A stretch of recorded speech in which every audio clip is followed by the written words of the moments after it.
I like to say that I find most of my inspiration in theosophical ideas or the universal ideas that are the basis for theosophy.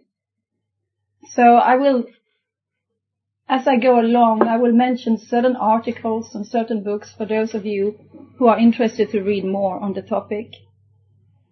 It is said that about 1/3 of our life we spend sleeping. And I do not know how it is for you guys, but for me it is pretty much of an oblivion what happens there during those hours, apart from certain glimpses. And so we're going to explore together today, how can we get to know our dreams better? How can we get to know ourselves better? How can we become more visionary in our capacity? And how can we, as an extension of all this, be able to remember previous lives? So this is the way that I've structured this talk today. I'm going to talk a little bit about sleep in general. And then I'm going to mention a little bit about dreams from a Jungian perspective, due to the education I have within this field, working with it in therapeutics. And then I'm going to move into the theosophical and more esoteric aspects of dreams and visions and sleep. And we're going to spend some time on trying to figure out who we are. And I promise you there will not be any answers today. Probably a lot more questions in the best of cases. And then we will move over to how can we practically, what practical advice does theosophy gives in order to develop our visionary capacity. Many times theosophy is viewed as a very kind of intellectual approach to wisdom. But if we dive into the theosophical literature, we actually find a lot of practical everyday advices that we will look into. And then at the end, we will do a small exercise with the eyes, which has a very good capacity for balancing out the nervous system and inducing good sleep.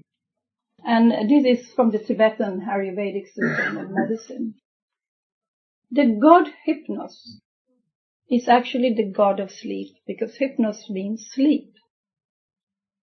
And Hypnos was the son of Nyx, and Nyx is the goddess of night.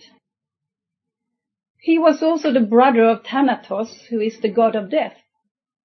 And we will see the close similarity as we come into the theosophical aspects of the teaching, of the ideas, how closely related sleep and death actually are. Now, Hypnos, he lived in the underworld, according to some tales, and to other tales he lived in a cave. And he had many sons, and the dreams were one of his many sons. And Lethe, the river of forgetfulness, rippled through his cave. Dreams are something that have fascinated poets and writers way back in history. And Peter, would you mind reading this from Shakespeare for us? We are made of the same fabric that our dreams are woven of. Our short lives are embraced by a dream.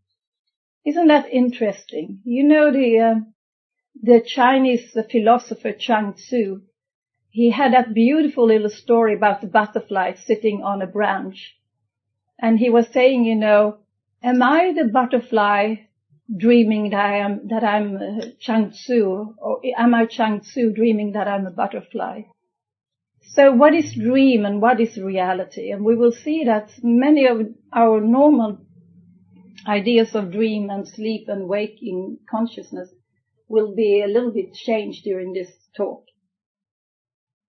Jalaluddin Rumi, are everyone familiar with him? Mm-hmm. Someone that isn't? Yeah. Okay, Jalaluddin Rumi was a man who lived between 1207 and 1273, and he was regarded as one of the foremost Sufi teachers in the world. He formed the order of the whirling dervishes. And if any one of you have been to Konya in Turkey, there is a mausoleum over him. And I don't know if you have noticed that on a very small tile, ceramic tile on the wall, it says, Rumi, the greatest theosophist of his age. Wow. Now, when we say theosophist, or when we say the word theosophy, we have to remember that there are universal ideas. There is absolutely no organization that can say we have monopoly on these ideas. So the word theosophy comes from theos and sophia, which means divine wisdom. And this divine wisdom is within the heart of every one of us. And it has expressed itself during all the ages through different names. So when I use the word theosophy and theosophist, I use it in that context. Can you read that as well, Peter, for us, just to make it clear again? Though we seem to be sleeping, there is an inner wakefulness that directs the dream, and that will eventually startle us back to the truth of who we are. And you know how torture, one of the worst tortures that we can be exposed to is deprivation of sleep. Because we will see later on when we get into the theosophical aspect of it that each night we could say that we go back into our own true source and gather strength. And if we wouldn't do that, we wouldn't be able to live this life. How many of you sleep more than 6 hours a night? Sometimes. Huh? How many of you remember your dreams when you wake up in the morning? Sometimes, yeah. Okay. Sometimes, yeah. How many of you are aware that you're dreaming in your dreams or had that experience? Sometimes. So we have a quite advanced group here, right? Well, this is Gustav, as we call him. I don't know what you call him. Garfield. Okay. The perfect sleep. Did you know that an infant sleeps, the average infant sleeps between 17 and 18 hours every night? And the regular, or you say the average for an adult these days is between 6 and 9 hours. Now, only about 50 to 100 years ago, the average for a human adult would be like between 7 and 10 hours. So we see that we sleep less and less. It probably has to do when we come back from work or whatever we do during the day, that we have time, we go out onto the internet, we watch television, we are very active. So we actually get less and less sleep. And just for fun, do you have any clue how much a cat sleeps? A lot. Oh, boy. Probably the same as a baby. 14 hours on the average. How about a horse? Any wild guess? 3 hours. 3 hours. Perfect. Good guess. And how about the bat? 23 hours. Kind of a record. The bat sleeps for 23 hours out of 24. Huh? So we come down to the crunch, and we can ask ourselves the question, do we really follow the rhythm of nature? What happens during sleep? Apart from the occult things that we're going to dive into, what happens? Yes? Our organs repair themselves. Our organs repair themselves. There is, for example, a hormone that is often released when we are stressed called cortisol. And cortisol, together with many other hormones, should be at the lowest in the middle of the night. And then gradually we should sort of wake up and be prepared to come into action again. But before the middle of the night used to be around 1 o'clock. But nowadays, for most people, they go to bed a lot later. So the middle of the night comes a lot later. And what it does for the repair of the body is quite dangerous. Because all the repair phases of the body get sort of delayed. And that's why we normally, or most of us, when we wake up in the morning, may feel even more tired than we went to bed. Because the body has been delayed in its process of repairing itself. Now, this is from Indian Ayurvedic system. Is most of you familiar with the Ayurvedic system of medicine? It's the ancient traditional Indian system of healing and medicine. And it's one of the few, you could say, complementary or alternative or integrative system of medicines that are recognized by the World Health Organization. And what is so interesting is that they talk about different, you can say, qualities. The vata quality, for example, is a quality of air, is a quality of movement. Kapha is a quality of more phlegmatic character, more laid back character. And Pitta is a quality of fire. So if we look at 2 o'clock in the morning to 6 o'clock in the morning, there is what is called the Vata time. And this is the time where the movement kicks into the body. This is the time where the body cleans out everything that has been sort of storing up in the body. That's when we need to go up and go to the bathroom. It's also the ideal time to do a little bit of gentle exercise, or maybe take a small walk if we want to live in accordance with the cycles of nature. Then between 6 and 10, we have what is called a kapha time. That is a time that is very good if you want to sit down and concentrate. If you don't want to do meditational studies, or if you want to do things to collect yourself, or just do your studies and preparations for the rest of the day. So between 10 and 2 in the afternoon, or 10 and 14 as we say in Europe, that is the Pitta time. This is the time for the digestive fire in our organism. So this is actually the time where it is most recommended to have one's main meal of the day.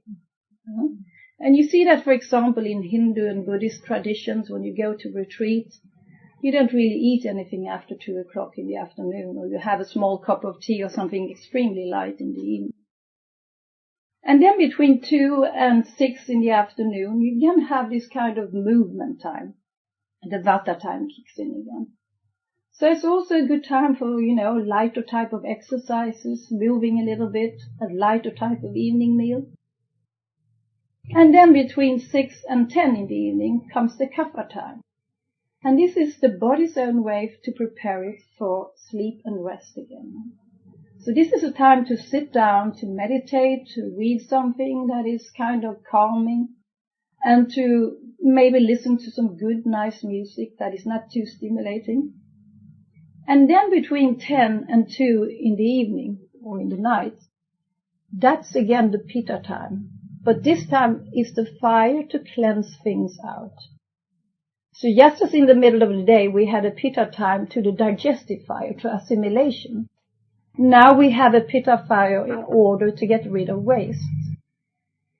Now, what is so interesting is that modern science, medical science, has looked into these times.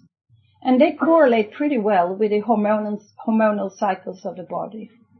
So there is a really ancient wisdom in this. So what is said that if we go to bed and fall asleep later than 10 o'clock at night, what we do is actually we're using our, you could say, capital instead of living on interest rates. So we're using our principal capital. Because of course we are human beings with a free will. We can do anything we like, but it will cost us in the long run. So I don't know if you have it here in the States, but in Sweden we have a saying from many generations back, and they talk about the train of angels. And if you want to go on the train of angels, you have to be in bed by 10 o'clock at night. Now, I don't think it was only to get the kids in bed, but I think it has a deeper meaning than that, actually. And any questions so far? Feel free at any time to jump in and ask questions if you. How long should a person sleep at night? How many hours? I know you said 6 to 9, but is there, since it sounds like it's a pretty important time. Yes. You need more rather than less, huh? We're going to take the next image and you will have the answers to your questions. Yes, we have another question. Between 2 and 6 in the morning, you talked about gentle exercise? Well, maybe not at 2 o'clock. But from 2 to 6, that's where the body is being prepared for movement again. That's where we empty out everything that is waste products. So it's said at the end of this cycle, around 6 o'clock, maybe 6 to 7, it's a good time to make a little gentle exercise. So you mean like something like a walk or like a walk, a gentle stretching, like yoga. a small yoga stretches or whatever, we choose. So life is a continuous motion, and so is our sleep. And if we sleep between 7 and 8 hours, we will have between 4 and 5 dream cycles. And it is said, to answer your question of how much do we need to sleep, it's said that we need a minimum of 2 dream cycles in order to feel well. We can get by with 2 dream cycles. If we look at the cycle, we have, first of all, a light sleep that lasts approximately 20 minutes. Then we go into deep sleep, which lasts between 15 and 20 minutes. And then we go into what is called the REM sleep. Does everyone know what that means? Rapid eye movement. That stands for rapid eye movement sleep. And this is between 5 and 20 minutes. So if we sleep an average of 7 to 8 hours, we will have 4 to 5 of these dream cycles, is what modern science calls them. And they include a light sleep for 20 minutes. Then we go into deep sleep, 15 to 20 minutes. And then we go into the REM sleep, or the rapid eye movement sleep, for 5 to 20 minutes. So we see if we add them up, we have approximately an hour. And then they repeat themselves.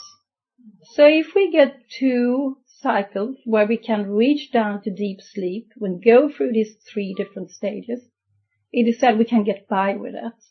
Anything less will create a wear and tear of the body and our functions. We also have a part of the brain which is called the reptile brain. So like all other animals, or most animals at least, we sleep best when the temperature is low. Our temperature also goes down at night. And then the temperature slowly rises and we go out of the reptile brain stage, if you so want, and come back into a more conscious state again. So if you have problems with sleep or sleeping, it is absolutely important to have a very dark room. And let me tell you, in Sweden, where we have the midnight sun, it's very difficult in the summertime because we have 24-hour sun, basically. And then, why the light is so important is because the pineal gland, which we know is an occult organ in itself, is what regulates, so it's part of regulating our sleeping and waking states. So, when we get tired, it's because the pineal gland has started to release a hormone called melatonin. And then it should stop at a certain hour, at the late part of the night, so we start to wake up again. And when we push, as I said before, the time we go to bed forward, then the melatonin will still be in the body when we wake up. And that's why we will feel really tired. And lucky the person who can wake up on its own without having to use an alarm clock. Yes. Why is what function does the melatonin have on the body? Why does the pineal gland release it? Well, we will come into this a little bit more later, but the pineal gland, it releases the melatonin because melatonin is what makes us calm down, which makes us go to sleep. And for people who travel a lot, some people take melatonin as supplements in order to get over jet lags quicker, right? And I don't know how, here you are quite free with selling melatonin over the counter. In Sweden it's forbidden. Because there hasn't been enough studies how it actually affects the pineal gland in the long run. What happens if we continue to supply the pineal gland with, will it stop producing its own melatonin? I mean, I don't think there's anything harmful in using it every now and then, but one may want to look into different options. It's homeopathic. Well, homeopathic remedies is a totally different system of medicine because I don't know how well versed you are in the theosophical literature, but we see that there's a lot of recommendation for homeopathy and in systems. And I know it's harder here in the States, but in Germany, England and France, for example, homeopathy is a specialization within like you can become a surgeon after you become an MD, you can become a homeopath. Now today, homeopathy is used a little bit in the allopathic way, because the traditional classical homeopathy that I would personally choose and recommend is based on totally different ideas than the modern version of homeopathy. Keeping that in mind. So what are dreams? What are dreams? Everyone dreams, but we know so little about it. Anyone that has a wild guess? What is a dream? Yes, Bobby, please. Well, it depends. It's a replay of some of the things that have happened throughout the day, or things that are on the mind, and it may give information in metaphor or simile or some kind of a vision, or it may not. It depends on whether we're worried about something or focused on it so completely that we can't let it go. Mm-hmm. So basically, dreams are states of consciousness. It's true. Yes. Yes, and it's true what Bobby is pointing out here, very important, that there are so many different types of dreams. And we will first look at them a little bit from a Jungian perspective, but then as we move into the theosophical approach, we will see that there are at least 7 types of dreams that we will acquaint ourselves with. The reason I mentioned Carl Jung is because he has been a great inspiration for those of us who work with psychotherapy. Because you know how Freud sort of put a very hard imprint and reduced the human being into the basement. Carl Jung and Roberto Assagioli, for example, who was the father of psychosynthesis, they both were interested in to go up to the roof terrace of the human being and look what is out there, to know the whole human being. And Carl Jung himself, he had a lot of out-of-body experiences. He actually had a very strong one where he saw himself leaving his body, not only a couple of feet or meter above his own body, but where he actually sort of felt himself drawn out into space and were able to look at the earth from above. So he has added a lot of spiritual aspects to modern psychology and modern psychotherapy. And the way that I have been taught to use dreams with my clients is that, there are so many different ways of interpreting dreams, but the way I work with them therapeutically is to help a person to see that each aspect of the dream, whether it's a person or situation or an object, is actually a representation of something in that individual, him or herself. So Jung talked about archetypal symbols. And what he said is basically the more focused an individual is in their personality, the personal aspect of our being, the more sort of personal does our symbols become in the dreams. And the more we raise our consciousness to a more universal level, the more universal symbolism will we have in our dreams. So in order to be able to help another person to interpret their dreams, you have to get to know them pretty well before. Because it is not like when you take up a dream book and you say, house stands for this and horse stands for that. Nothing at all of that sort. But it's actually a mirroring back an intrapersonal aspect. And as an individual proceeds on its journey towards a more spiritual awareness, we will also see how those symbols will become different. One of the archetypal symbols that Jung talks about is the traveling in any type of vessel. It could be a boat, it could be a car, it could be more modern things like an airplane. And it often has to do with a process that is going on. It symbolizes the process or the movement aspect in us. And here we can see that the man is standing in the front. He has a good view. He has wind in his sails. And he is also holding what you call that stick, the rudder. what you call that steers up the boat. Rotilla. A tiller or yeah. Rudder. So it means that it has kind of things set in motion towards a specific goal. Now we have a much more universal symbol, and this symbol has been used throughout ages in the Hermetic philosophy and other philosophies, right? And you have different types of symbolism tied into this. And anyone who has studied, for example, the secret doctrine on the topic of symbolism knows that symbols doesn't just mean one thing. One always have to look at the context. Here you could say that it could imply the forces of Kundalini. You have the Ida and Pingala, and you have the Sushumna nerve in the middle. It could also symbolize the Thoracic force in nature. It could symbolize so many different things. It could be the polarity between female and male. There's so many different ways to symbolize it. Symbolic dream, the cross is also such a symbol that has been used throughout the ages.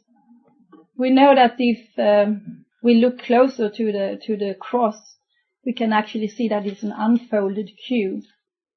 And in the chapter in the SD of the Hebdomad, the number 7, the second volume of the Secret Doctrine, we can see how H.P. Blavatsky spends quite a long time to discussing the number 7, and we will come back to that. Now, if you would dream a dream like this, what sense would you make of that dream? It's time to wake up. Time to wake up. You're a prisoner of something. Yeah. So we see it's impossible to say without knowing the person who has actually had this dream and symbolized it in a picture, right? Yes, we can. Could be an infusion. Could be an infusion as well, yes, it could be. Depending what we have as reference point behind us. So now we dive into the more esoteric view, but before we do that, is there anyone who has any questions or comments on what we have already gone through? So are you saying that these symbols are our dream language then, and some of them are symbolic and other ones are theosophical? Well, they're all symbolic, but the symbol could be more personal or it could be more universal. Mm-hmm. If we are very identified with the personality, normally it will be a more personal interpretation that we have in our dreams. And we probably each one have our own set of symbols that yes. we relate to. Yes. And as we become a little bit more aware and we move more towards the universal ideas, we will also see that we start to have different symbols of a more universal character in our dreams. So we More spiritual, perhaps? More spiritual in the sense, at least more universal. Mm-hmm. And the other question on what we just... Yes, Peter. I've noticed that sometimes after a long, hard day at work, I don't go to sleep. I lay down, I just pass out. Yes. And I'm out until it's time to get up in the morning, and I don't remember any dream. However, if I'm a little bit more like that schedule you were talking about in those cycles, and I go to sleep aware of my surroundings, then it seems like I'm able to remember dreams more. Yes.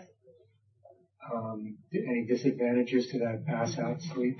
I don't think so, because probably what it does, or maybe it tells one, is that maybe I have pushed a little bit too hard, maybe I have gone a little bit over my boundaries in work or whatever it is, and then probably it's absolutely necessary to have that blackout. We will see when we dive into different types of dreams that some dreams we rather not remember. Dreams that are due to indigestion or overwork or so may be very chaotic, and it's not necessary that we have an advantage of knowing that dream. So I think that we just have to somehow trust that if you sort of block out or black out, it's probably because you need it right then. It probably just tells you in case you may want to look into how your days are and maybe make the justification, modification there somehow. Yes, we have Bill, and then we have here, and then we have there. Why is it after 4 dreams every night, I can scarcely remember even one? And there were days I remember no dreams. But I would like to go back to remembering dreams because that's a part of my existence, so to speak. That's the part of me that tells me who I really am. But that's why I would like to get in touch with that. How can I get more in touch with my dreams? Yes, and that's what we're going to come to. Okay. A little bit later on. It's a very important question, Bill, so can we hold it for a little bit? Then we have I guess here. mine's along the same line. I've found in my own experience that if I want to remember my dreams, I give myself a suggestion as I go to sleep, and I'm going to remember it. And that helps, I think. Oh, definitely. You have to be kind of focused and attuned to remembering your dreams, and if you're not, you don't always remember. That's true, because honestly, if we look at the week that has passed, can any one of you retell everything that you've been through during the last past week? If we cannot make it here, we will not be able to make it on the dream stage. We had a question down there, yes, please. I just want to build on what Peter said. I pass out too. Yes. But when I get up and I go back to sleep, I have very clear dreams. Like I could tell you down to details. Mm-hmm. So what is it about that rested sleep that makes it so vivid? Well, we will come to that also a little bit later. Is that okay? Yeah. Very important questions. Yes. I just, in line with whatever time sleeping after the long day of work, just sort of crashing literally at 9 o'clock. Just can't stay awake. And then waking up maybe about 11 and gradually falling back to sleep. I've noticed that I remember my dreams more as it gets closer to a full moon. That's very common indeed. Yeah. Huh? So we see how we have a little bit different angles to come into this field of dreams. Huh? But there are different periods, and we will come back to that we can use in order to be able to remember dreams more clearly. But I think that what we need to do first of all is that we have to take a look at who am I? These three basic ideas that we are going to go through now comes from the secret doctrine. They're called the three fundamental propositions. And Blavatsky says in order to understand not only the secret doctrine as a book, but the whole secret teaching of these universal ideas that we call theosophy, there are three basic ideas that is the fundamental for all that, the basis for all that. And it's actually a formula of how things unfold from the unmanifested into manifestation. It can apply to the whole, the universe as a total. It can be applied to the microcosmos or the individual. It can be applied to an idea. It can be applied to thought. It can be applied to any event in our lives. So first when we read them in the SD, they seem to be very abstract and metaphysical. But when we actually take a closer look at them, they are very useful as reminders in everyday life. So the basic idea is that everything that exists is an expression of the one divine life. And in the first idea, we talk about an absolute reality that never changes, that you could say, for lack of a better word, is. It's the isness or the beingness. And that's what we are in our very essence. And then there is a cyclic expression, which we call the relative reality, which we are all familiar with. It's everything that we can perceive is in fact a relative reality, because every form that we can see has a beginning and has an end. It doesn't mean that it's not real while it lasts, but it's called a relative reality in contrast to the absolute reality which never changes. So what it says is that exists within everything there exists a spiritual nucleus. Nothing is excluded. The one life pervades everything. And we will see why this is important, because if we don't have this basis, we will not be able to use our dreams. We will not be able to use many of the experience we have in our daily life in a way that further our spiritual development. Are there any questions with regard to this basic idea, or is it crystal clear to everyone? Crystal clear? at least on the theoretical aspect. The biggest challenge for us is to live that reality. So let's go on to the second one. The second basic idea is that there is an inherent law in nature which is called the law of periodicity. And we can see it so clearly if we look anywhere we look, everything moves in cycles.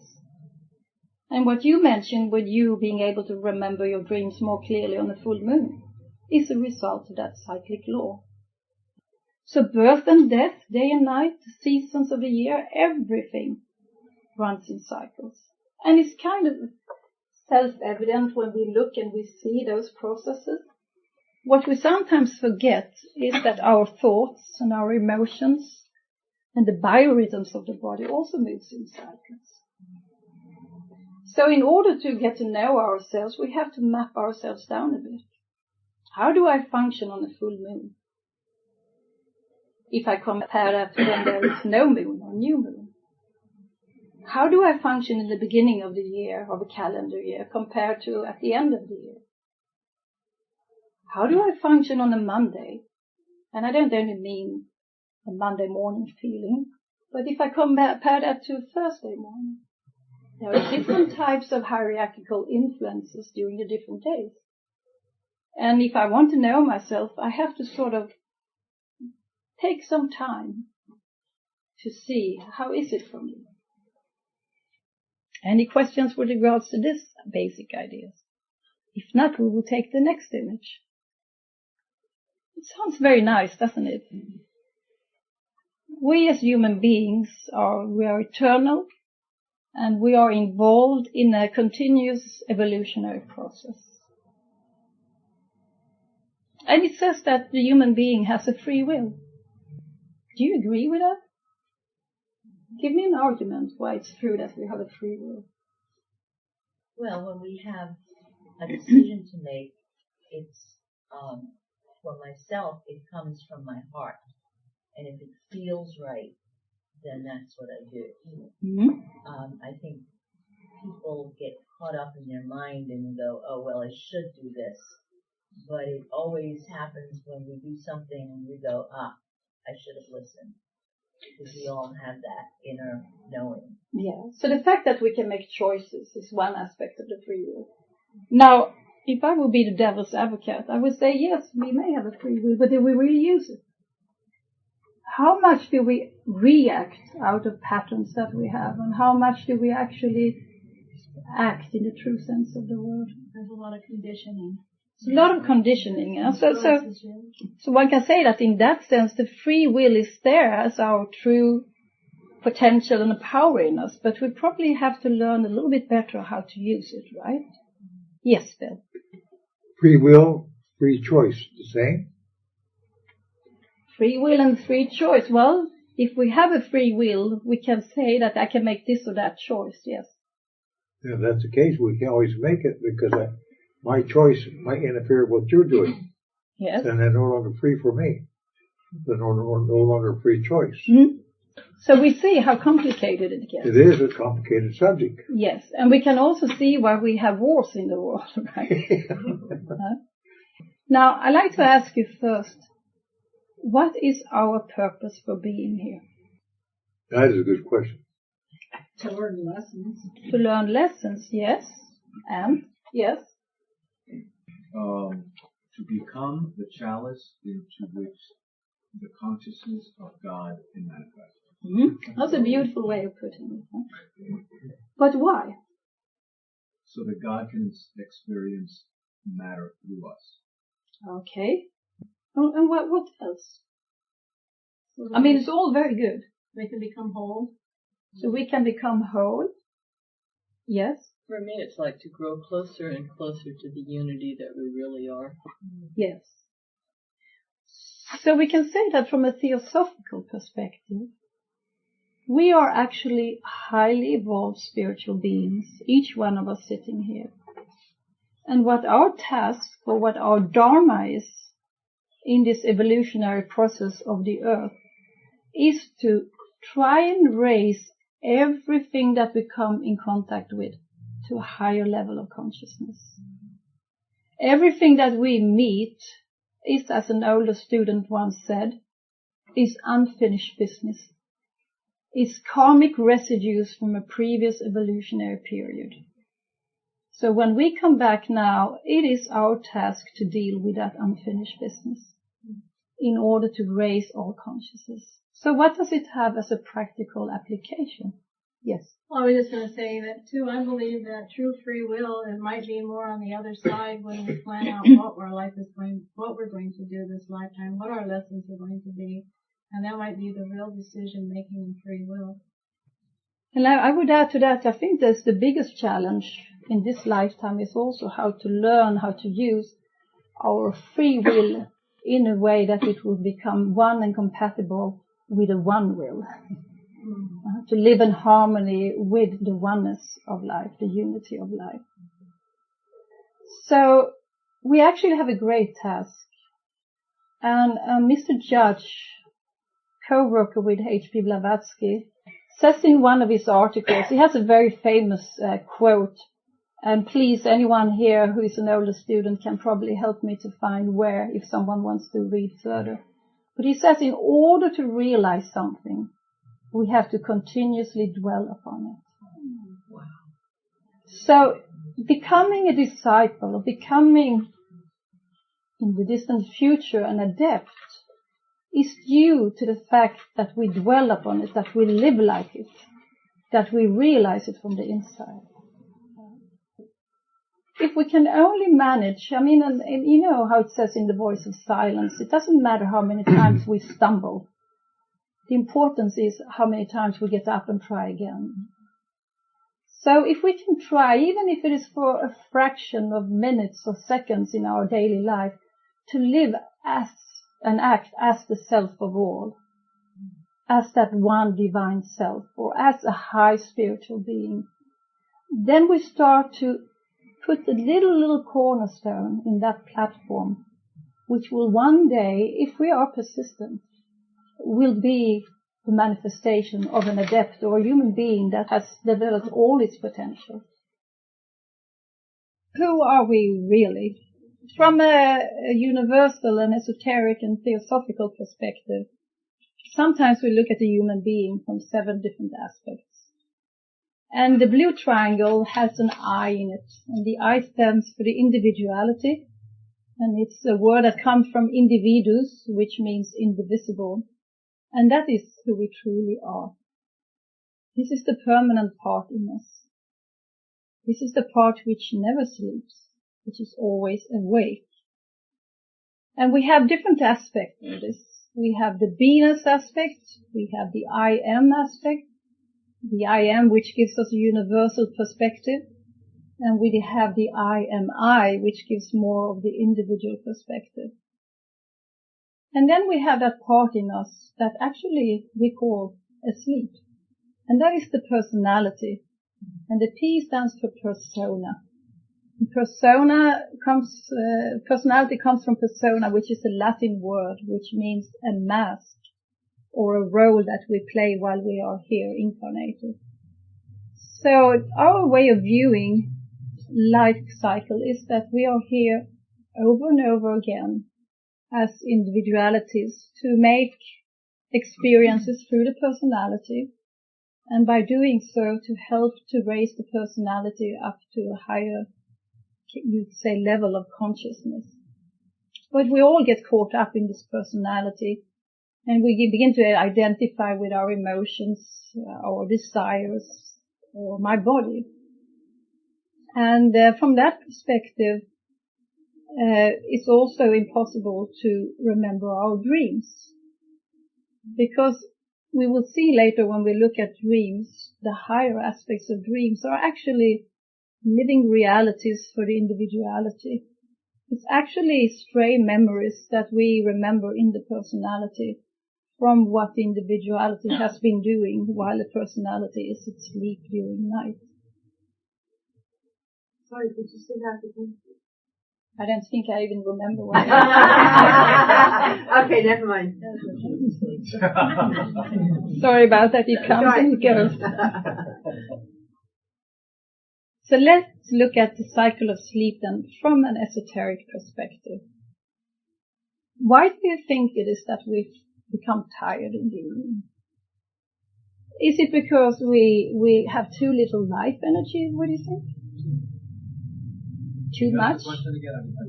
Why do we feel tired in the evening? Or whenever we feel tired, what are the mechanisms? We work too hard. We work too hard, yes. Yes, that's true. Too much light. So the question was, why is it that we feel tired? What are the mechanisms when we start to become sleepy? Prana is the life energy. And the fact that we have too much prana in the body puts us to sleep. It's kind of a controversial idea. It's kind of upside down. I mean, there's never a lack of prana. We basically swim in it. Or when we swim in it, we probably call it jiva, but in the body it's called prana. But what happens is that our cells in the body works in a kind of mechanism of polarity. So in the morning when we are fresh, the cells are able to absorb prana. And as the day goes by, the cells become saturated, basically, to simplify it. So in the evening or whenever we feel tired, it is because the cells of our body can no longer absorb, or the organs of our bodies cannot any longer absorb and make use of prana. So in order to that polarity to readjust itself again, so there will be a balance in the cells and organs of the body, the consciousness has to move into another state. And that's when we sort of fall asleep. Yes, Bill. Too much prana. Years ago, I was under the impression that prana was the life energy, the life force of air. So if I'm breathing prana, the life force, how do you get too much? I thought it was always a self-regulating aspect of our bodies. It is a self-regulating process since everything in nature works with cycles. So we are going through, and we will see this in just a moment, we're going through different states of consciousness during a 24-hour cycle. But it's never because of a lack of prana. It is because our body's organ, the organ of our body, cannot absorb prana any longer. Because it's tired. Because the polarity has changed. It's saturated with life energy. And we also see that this is also the reason why we finally die, or the body dies, I should say. It's because maybe due to old age, maybe due to disease, maybe due to accident, the cell and organs cannot absorb prana any longer. It doesn't mean that we die. We are the eternal divine consciousness that comes into this body and that leaves it. We cannot make use of this body any longer in that sense. Yes. So then what mechanism goes into play when we go to sleep in relation to consciousness?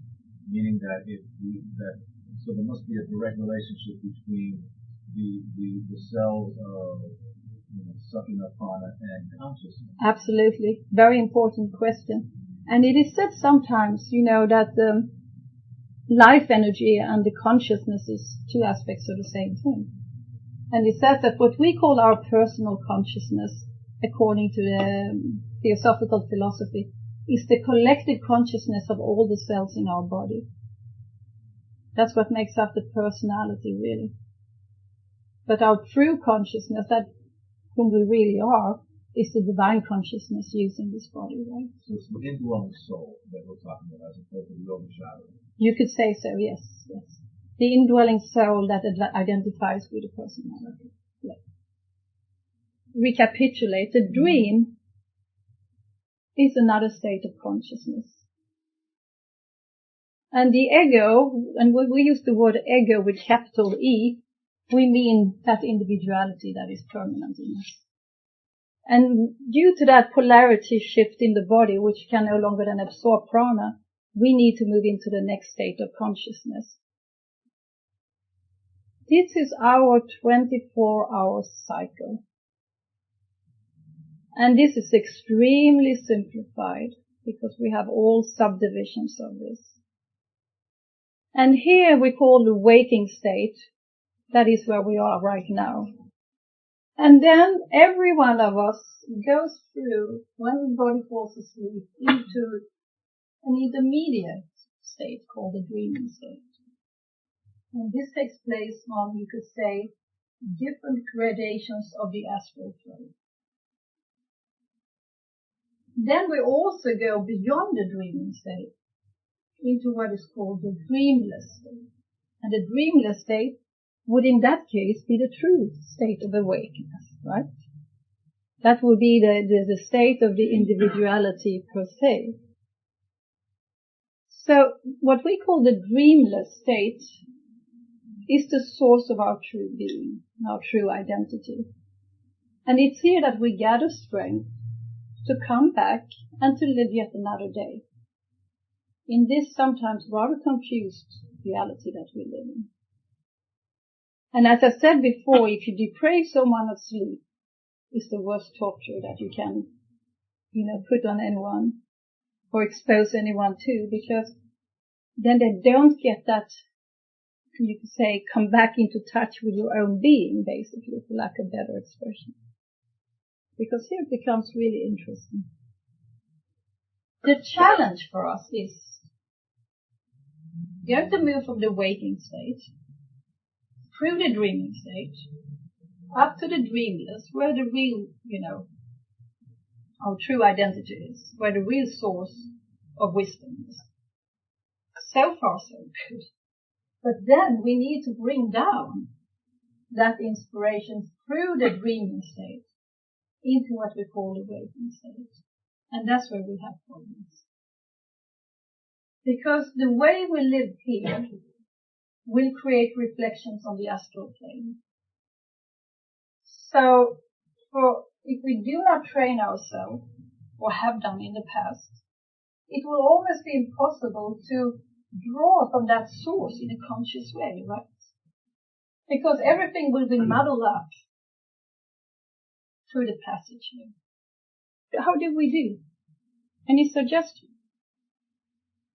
You have to clean the dreaming. Yes, we have to clean the dreaming state, but how do we do that? Does it have to be with the subconscious? Is it like cleaning the subconscious? Let's take the next image. It's a very good question. Yes. Can't you educate the dreaming state to go into the dreamless one? Absolutely. It is here, in the what we call waking state, where the change has to take place. It is here that we clear up our mess. Because this here, What do you mean by mess? well, all kind of tendency to, how would I say, fragmentation of the mind. Most of our mind is very fragmented. It goes out everywhere. My mind was all over the place, right? And our emotions. And it's all basically triggered by the input that we get from our senses, right? Well, do you think that sometimes the dreaming state can kind of clean up some of the waking? Yes, it can. They are reciprocal. But if we want to change something, we have to start by changing it here. And when we have changed it here, so we put different impressions in this state, that will start to reflect back to us in waking state. And then it will be, reciprocal thing. But we have to start to clean up the mess in here. Yes, there are many questions. Back there, please. If you are trying to clean up that, you spend a lot of time in silence and meditation. We have to, we will see it. I see if I have a picture in it. Just a second. What we have to do is that we have to create a channel. And what is a channel? Well, channel is when we are identified with a perceiver. That is basically our channel. And that is through meditation, it's through living in awareness here and now. We will come to a lot of practical advices in a little bit. Because we need to create a channel so we can go up into the dreamless state, gather the inspiration, the nourishment, and bring it down without it getting distorted. And since we all know how big a challenge it is to stay awake on this plane, in the sense of being aware, so we know it's not something that we do in the weekend course or so. It takes time, but methodically, and if we are assisting in it, we will get results Because it's like Church says, whatever you choose to dwell upon, that will become the reality for us. So is the dreaming state an area of distortion? From the higher state. Not dreamless state. Well, you see, the dreaming state then, on its own, is divided in very many different levels. And we're going to look at 7 different type of levels in a little while. Yes, we had a question. I am a little confused on the dreamless state. Yes. Are you going to explain that? The dreamless state is, you could say, a state of consciousness where we are, for lack of a better expression, resting in ourselves, our true selves. We're back to the source as much as we can. So it's also said that it's in this stage that we start, first of all, to get what would you call insights, inspirations of a more universal nature. It's the universal aspect of ourselves. Would you consider that for like lucid dreaming, or I would say it's beyond the dreaming. beyond? It's true awaken. Yes, Jerome. In one place, HPP says that the true state is a state of high spiritual consciousness. In that sense, Turiya is a high enough state and pure enough that it really does not need cleaning, does it? Oh no, Jerome is talking about the Turiya state here, which I haven't really touched upon yet. Because that's sort of a very high spiritual state. You can say that it approaches the states of the Samadhi. So first we have to be able to sort of reach and being able to make use of the dreamless stage. Yes, we have there and then there. And the dreaming state, would that be considered the deep sleep? I think it would be, from our perspective, I don't really know how to correlate that. But it's definitely approaching that state, yes. I think it's the dreamless state where you're not even aware of your own ego and your own junk. You could say it's as close as you can come to the divine source in yourself, if you do not want to go beyond into the Turiya state. Yeah. Yes, you. Okay, so do you correlate the substance in the astral to the level of dreaming? So if you were dreaming in the lower substance of the astral, your dream's going to be muckier and darker, and if you dream at the higher substance of the astral, it'll be cleaner and more spiritual? Very good point, exactly. Because the more you approach the higher astral, you come into the Akashic level, right? So that's true. Yes, please. I have this experience where I'm dreaming and then I wake up, but I'm still in that state of dreaming and aware of it. Yeah. And I don't really like it. But then someone said, well, that's the way you're supposed to grow spiritually. Is that true? I mean, or is that where you're aware of your dream activity even when you're in a waking state, still aware of that consciousness? If I understand you correctly, did you mean that when you are in the dream state that you're aware that you are in the dream state? Was that what you meant? Well, normally that is viewed as the fact that you are aware that you are in the dream state means that the point of identification in yourself is not with the actual experience, but with the perceiver, right? So in that sense, it's a good point. Now we know that there are yogis, there are Mahatmas. You would say that the Mahatma never dreams, because they have a fully awakened consciousness the whole time. So from that point of view, starting to get aware in the dream state that we are dreaming means that we have started to build a little platform, which is the perceiving platform in ourselves. But for most of us, and I would say for all of us, we need to start to build that in what we call the waking state here. We come back to what you were saying. There are different states here. And I mean, this is extremely simplified. Because there are as many states of consciousness as there are human beings. And there are just as many sub-states of those consciousness. So what I'm going to talk about now is from Helena Blavatsky's Transactions of the Blavatsky Lodge.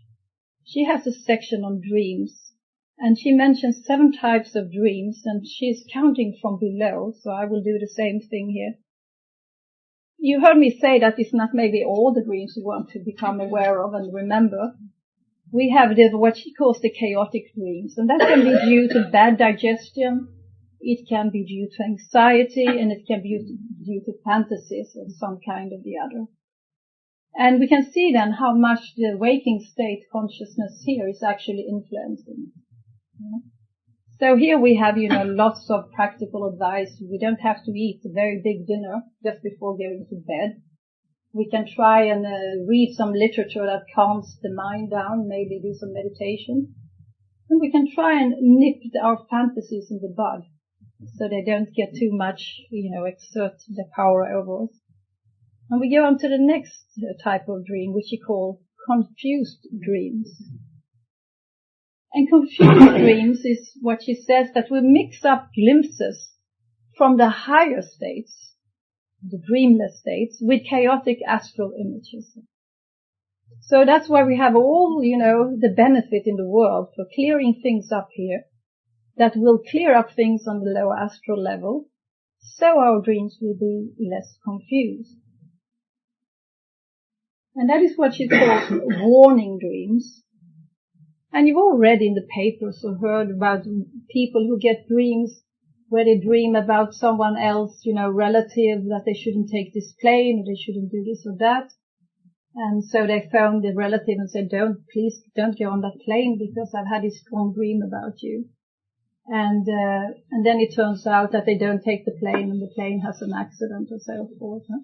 So warning dreams often has to do, it can of course be for ourselves, but many times it also has to do for people who cannot receive those type of dreams themselves. Someone else that is close to them may dream and have, almost like a prophetic dream, clairvoyant dream. She calls this a retrospective dream, dreams about past events from a previous life. You dream about you dressed up in totally different clothes in a different life, and maybe a dream that is persistent and comes back. Of course, it's very tricky because how do we know that it's actually our past life that we dream about? Because in the astral light, you have a lot of memories stuck, all the memories, in fact, from everyone that has lived or been on this planet. And it is the same when some people go to regression sessions in order to be able to find out about their previous lives. Well, it's no warranty that it is their own previous lives that they get in touch with. It can be from other people's previous lives. What she seems to be indicating, Blavatsky, that is a possibility, and she classifies it as a specific type of dreams. She also talks about dreams that are being sent by adepts. And dreams, the adepts can influence us to the extent that we are open to it. And when it comes to dreams sent by adepts, it's always to inspire us. But she also mentions that there are black adepts that also want to influence us rather than inspire us to do, evil doings. So the influence can be from both sides, and the best protection we can have against that type of influence is try to live a clean and loving life as well as we can, a life of compassion, because that is truly the best shield for any type of bad influence. And she talks about allegorical dreams. And these, she says, are actually, again, glimpses of realities that the brain has captured, but that are being distorted by our fantasies. So they're often only semi-truths. It's not the whole truth. They are distorted. And then she talks about prophetic dreams. Now, I don't know what prophetic means to you. To me, it doesn't necessarily mean to see into the future. It can do. But foremost of all, it is to be able to perceive things as they really are. And to be able to do this, there has to be quite an identification with a perceiver in us to be clear-sighted.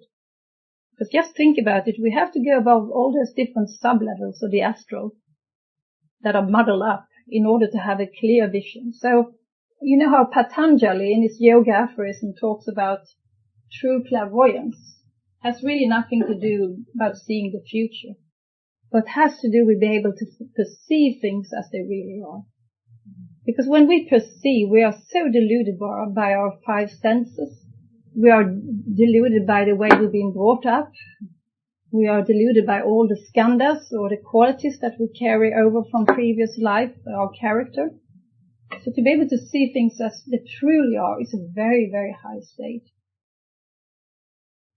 Now, you have to correct me on this if I'm wrong, but it's a rumor in Sweden that the foundation of the United States, in that process, quite a few of the founders had this prophetic dream. We know that many of them that were involved with the Freemasons, right? And we know from the Theosophical Mahatmas that that whole process was inspired by the Mahatmas. And we see from the symbology, there's no need to say anything more about it. It speaks for itself. So that would be one way, I guess, of picturing some type of prophetic dream. Yes. In the prophetic dreams, if you have a dream like that, can it be just like a section of your life so that you get that's what's happening, or that's what was happening? I think that could be one shade of it. It could be one aspect of it. Or does it have to be very... I think what she talks about in prophetic dreams, the way she talks about it, is a very high state. But you know how it is. We don't go from here to the high state. So I guess it starts off with glimpses and aspects of it. And if we nourish it, it will grow. Everything that we decide to focus our attention, our energy on will grow. So now we're going to see a little bit, how to further the development, dream lessons and visionary capacity. Or what were I thinking when I put that down?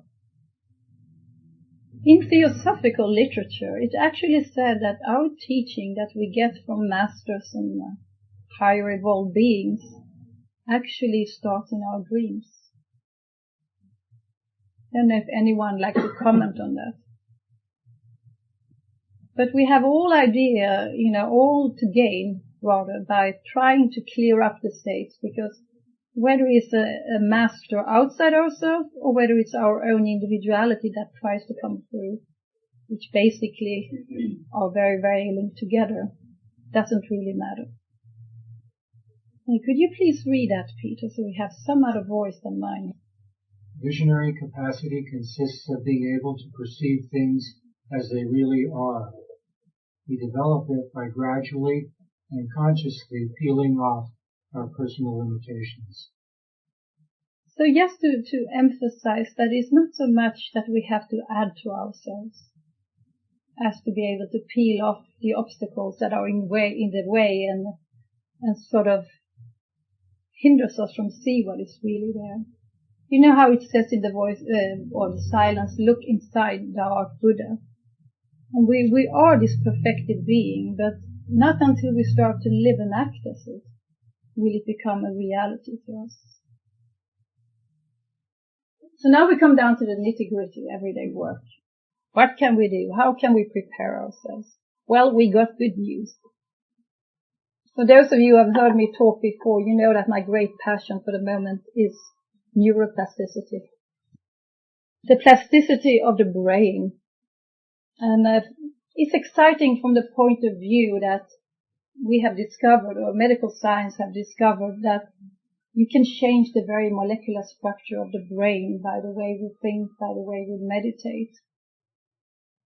And for those of you who are familiar with a book called Destructive Emotions and the Way How to Remedy Them, it's a book by from a conference or a week's gathering with the Dalai Lama and certain scientists.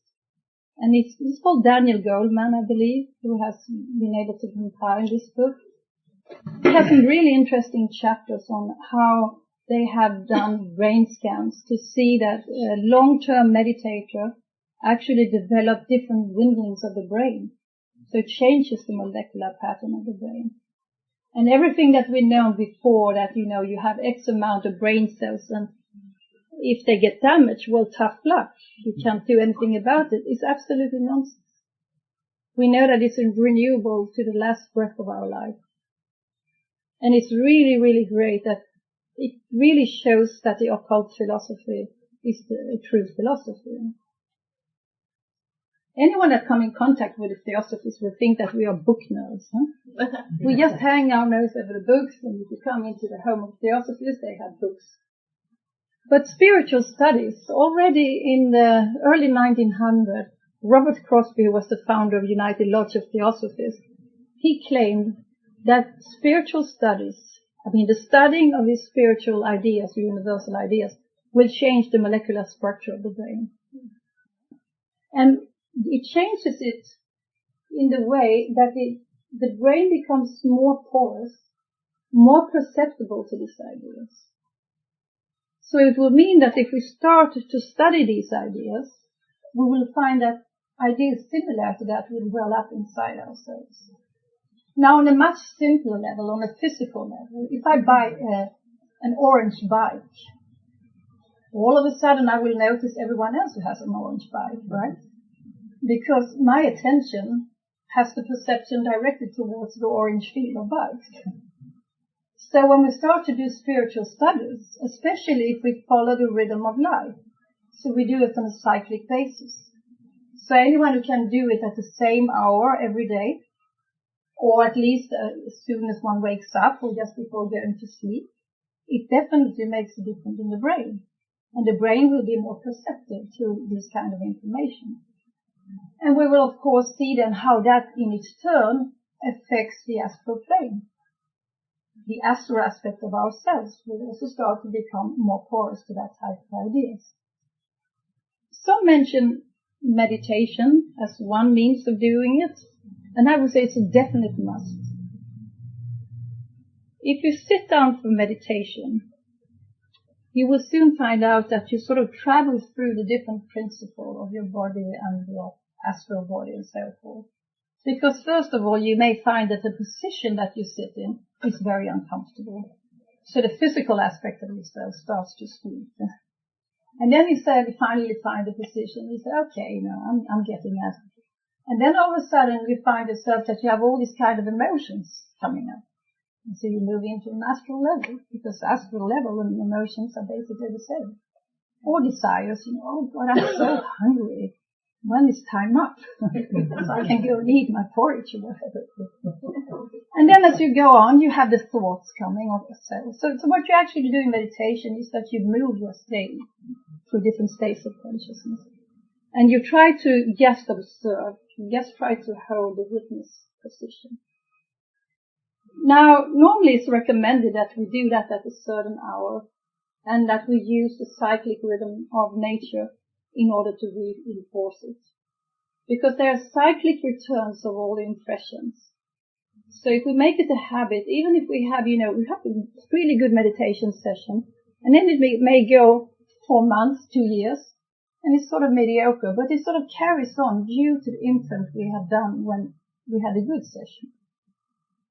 So that's one aspect, but what would life be if we would just sit for, 15 minutes, half an hour? The most important thing, as Mr. Judge points out, is the life meditation. Because what used to us is that if I sit there and meditate, and it's pretty easy, there's nothing disturbing me, and then I walk out of the door, and for the first challenge, I burst into anger or impatience, just going to the traffic here, going up to LA. So the most important thing is the life meditation. And the life meditation, you can see, is the golden yellow thread that runs through all our life. So if I'm an extremely focused businessman, that will be my life meditation. And if I'm focused on something else, that will be my life meditation. So whatever my heart is set upon will be my life meditation. By practicing meditation, I create this channel. Because I do in miniature what I will do eventually during those hours that we fall asleep. And so we understand that this is a long process. It takes lifetimes to achieve it. And when Dalai Lama has been asked why he's meditating 6 to 8 hours a day, He said, I do that in order to die consciously and come back consciously. Because that is what that's the prolongation of it, right? If you drag it out in a bigger perspective, is to be able to not lose one's identity, not here in these states, but not also during the intermediate states between two lives.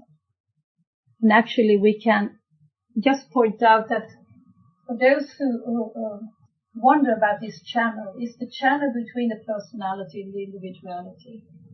And Mr. Judge has written a very short but very interesting note on what is called Antaskarana, which is this ladder. And this is the path in our literature. We cannot walk this path before we have become the path. Now, Antaskarana has 7 different steps corresponding to our 7 different principles.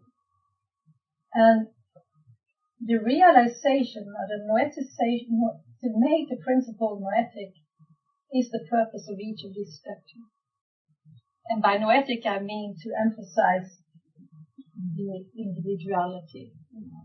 Each of these states has again a dreamless, dreaming and waking state, at least the 2 lower ones. So that's what I meant. That's why it's important to try and clear it up here. Because daydreaming, when we're drifting away in fantasies, the more we do that, the more tricky the dream state becomes for us. Huh?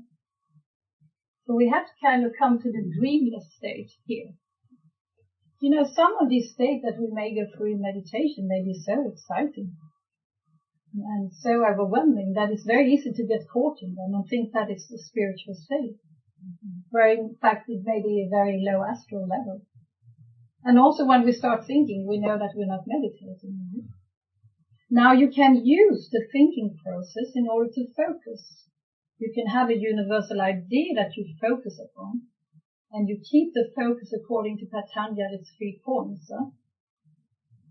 Concentration, contemplation, and meditation. And most of the time when we use meditation in our civilized world, it's kind of have an inflation to it, just like enlightenment. Because true meditation is our true state of being. Everything that facilitates that we can learn how to concentrate is a good enough step to begin with. So in this present moment, do you know how difficult it is talking about, as Jerome says, thinking? We're thinking about what we have done or what we're going to do. And before we kind of have aligned ourselves in what we so popularly call now, that is so difficult to do, we cannot really expect to remember what happened in the dreamless state. We have to clear the channel. And preparations for the night. Nowadays, this is a very practical part. And it comes again from Mr. Judge, who was a very practically inclined person. And he said that before going to bed at night, we should try and look over the day we have just passed in a retrospective perspective, so we go backwards. It has 2 purposes. It has the purpose of sorting things out, so they don't have to be worked upon on the astral plane. And it also has the purpose of strengthening the witness position in us. Because if you know how easy it is if you try and go and walk your day backwards and something really nice has happened, something really bad has happened, it's really easy to get hooked on that. And the moment you're hooked on it, you lost the exercise. So the exercise is to do it like a neutral witness, just to go through it. Because this is exactly what we do when we die. Before we die, we have this vision of our whole life. So if we can learn to do this consciously, we can also learn how to die in a more conscious way. H.P. Blavatsky was great when she said that it's all a matter about striking a keynote. Each one of us can strike a keynote for the day. It could be some little sentence from Bhagavad Gita or from The Voice of the Silence, Light on the Path, or any other type of devotional literature that you would like to be, you could say, the note that will carry through the rest of the day, as a reminder of what life is truly about. This is really, really tough. Active listening doesn't have to do with not speaking. Doesn't have to do with waiting until the other person stops talking so I can start to talk. It has to do with quieting the mind to truly listen. Even if you come to a lecture like this and you think, oh God, when is she going to stop? The training can be to keep the focus. It's very tough if you go to a lecture that really sucks. But you can always use it as an exercise of active listening. To stop that chattering mind inside. And this is what will eventually lead to that we will be able to perceive what people think. Because thinking is just talking on another plane, right? Punctuality. Why is punctuality important? Anyone has problem with punctuality? Apart from me? I have problems waiting on people. Yes, yes. Punctuality is to hit the mark in time and space. Is to be able to be focused enough to, give enough margin for things to happen and still be around time.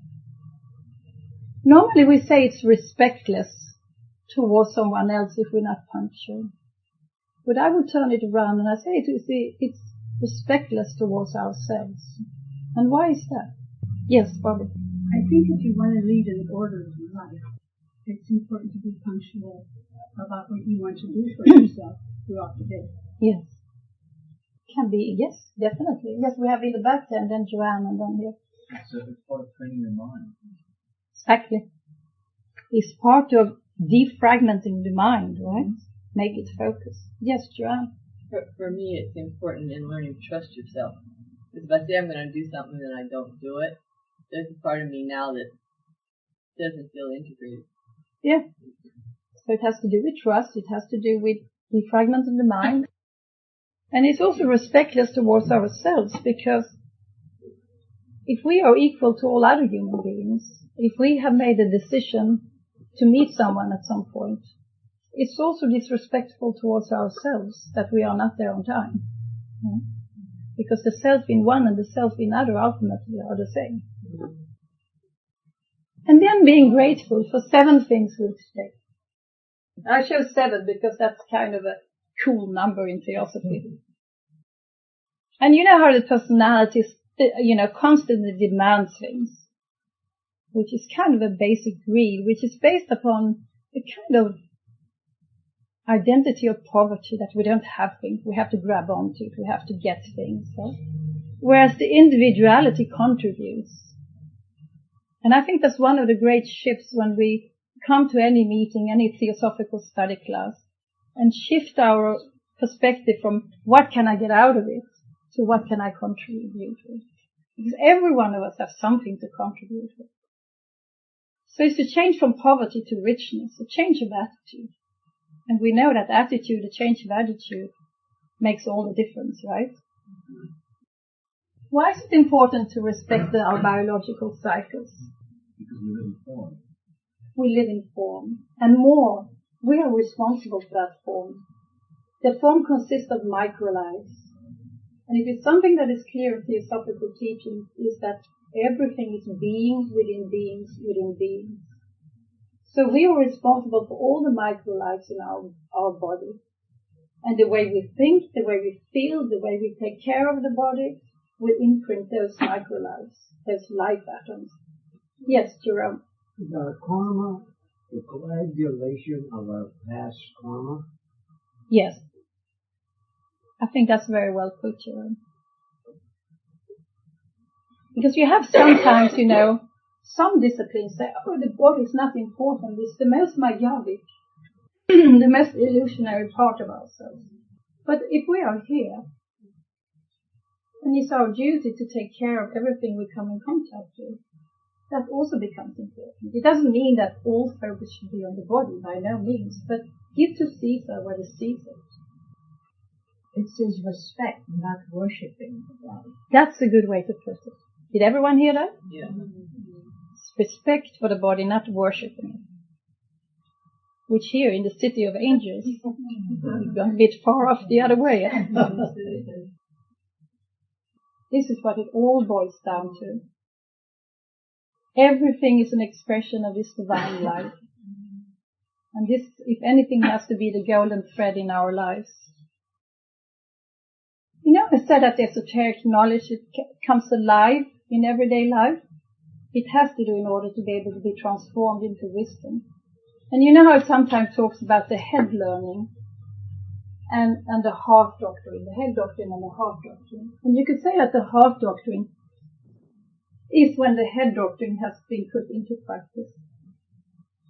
And that is what is applied when they say that ethics are applied metaphysics. That's something to dwell upon. What does it really mean? But when we understand the basic universal ideas, and when we put them into practice, they become the true ethics.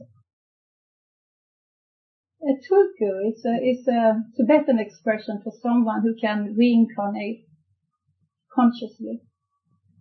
And that has the aim to benefit the sentient beings. And now the question, of course, is, can we become tulkus? You think all of us can become tulkus? Without exception. Yeah, we have the same egg. Huh? This is in the larger perspective. This is the life on earth. This is the Kamaloka, which is the, you could say, purifying state that we go through when we leave this body, the consciousness. And then we go into what is called Devashan, or the abode of the gods. These two states are results of this state on earth. So everything that we experience in the after-death states are merely reflections of how we have lived our lives. So there are as many Kamalokas and as many Devashans as there are individuals. And they all have different sub-states. No? On this life, we have a lot of desires that we act out, that has to be purified in this state. And the residue will be like karmic seeds or skandhas that we pick up again when we come back into incarnation. In life, we also have a lot of aspirations of a spiritual quality that we cannot fulfill here. We all know we may have the best of intent, and then 2 hours down in the day we have, blown them all due to some stupid thing. But the energy, the aspiration is still there, and that is what consists this type of state. So in Devashan, you could say it's a gestation process, where everything that is the beauty of the personality is being absorbed into the individuality, and then will come back with us as our characteristics, our qualities, our gems. Now a Mahatma doesn't have these states, because they process everything here and now. So that is a perpetual now the whole way through. But for us, we can see how well it corresponds with the waking state, the dreaming state, and the dreamless. So we will have the last picture before the exercise, and the exercise is just a short one. To sum it up, would you please read it, Peter? To live and act for and as the self of all beings implies at every moment to ask oneself, what can I contribute with right now? To be able to recognize the self in oneself and the self in other as being one and the same, and to live accordingly.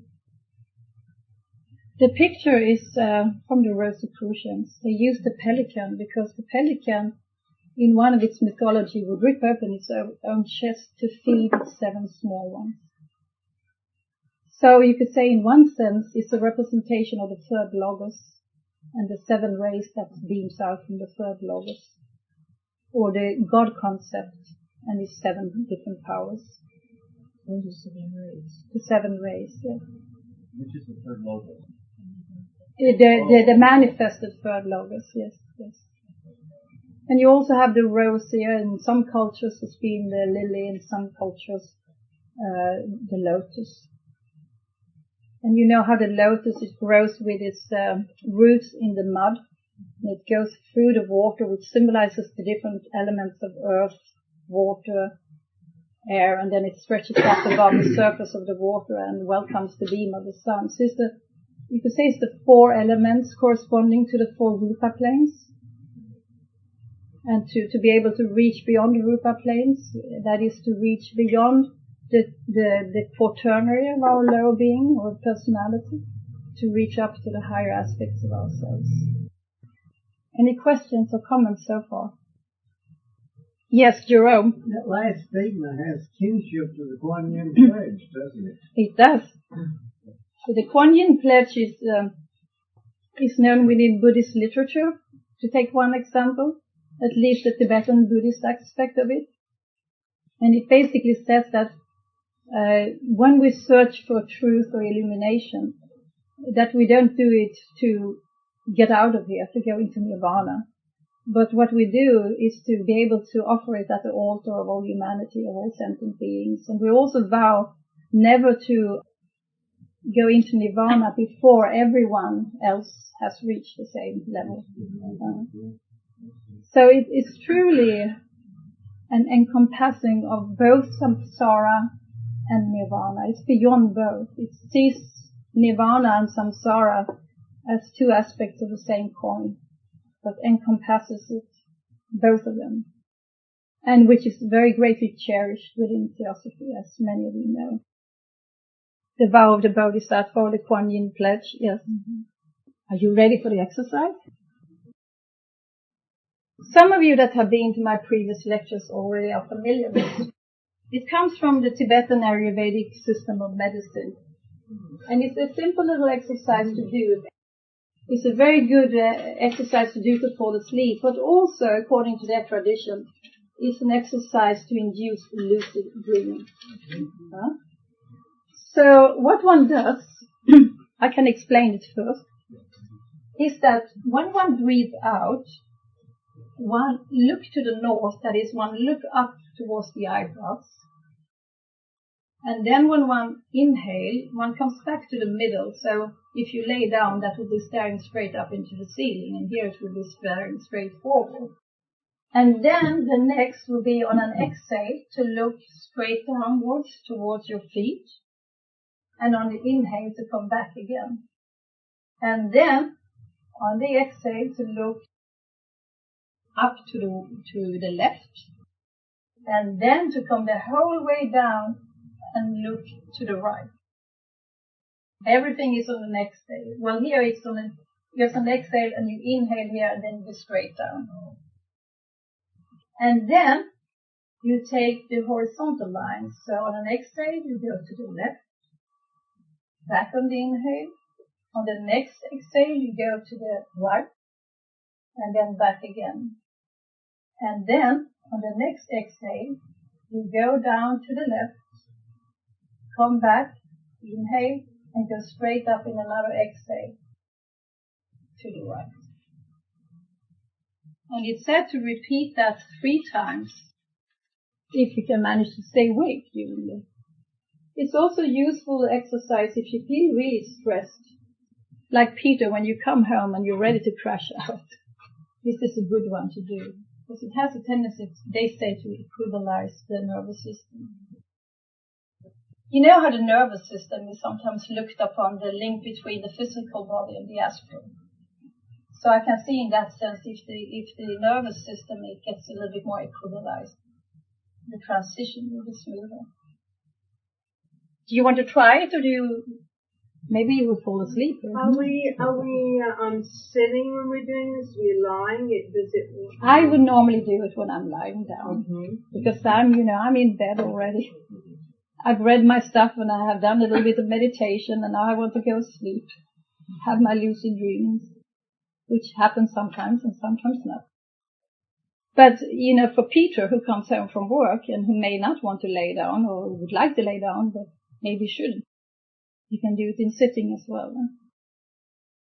What Yes? does the number signify? The order. Okay.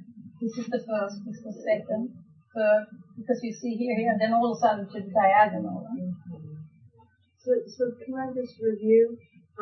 As you start at the center, you go out, and it's an exhale. You look up on the exhale, come back, so look straight forward to the inhale.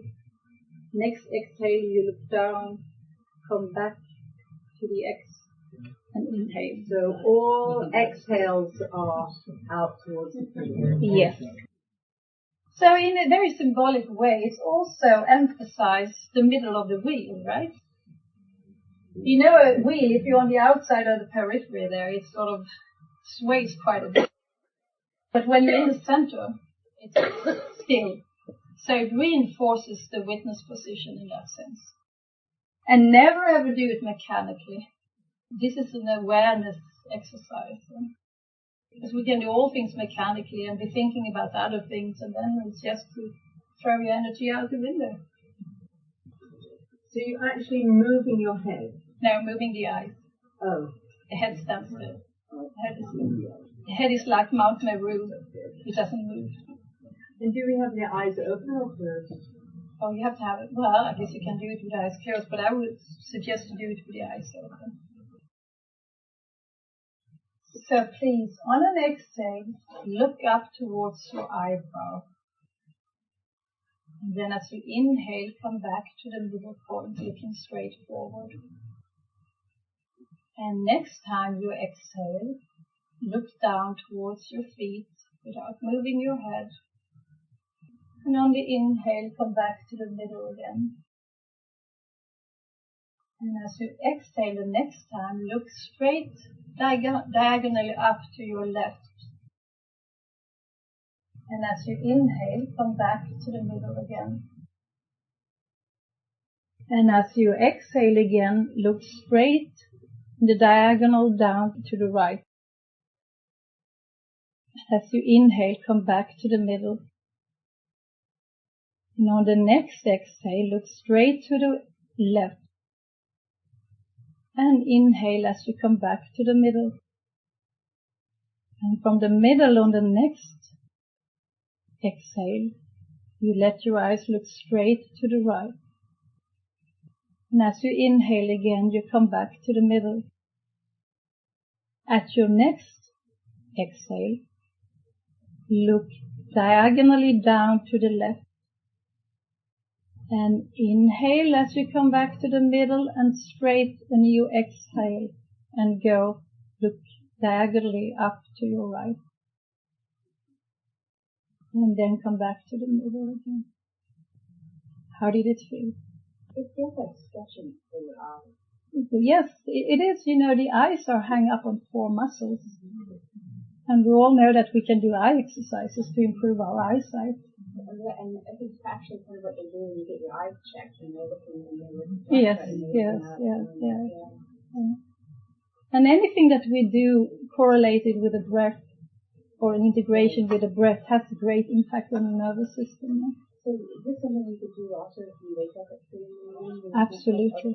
Try the breathing and then it doesn't seem to work. No, you can try this one. Normally it works well.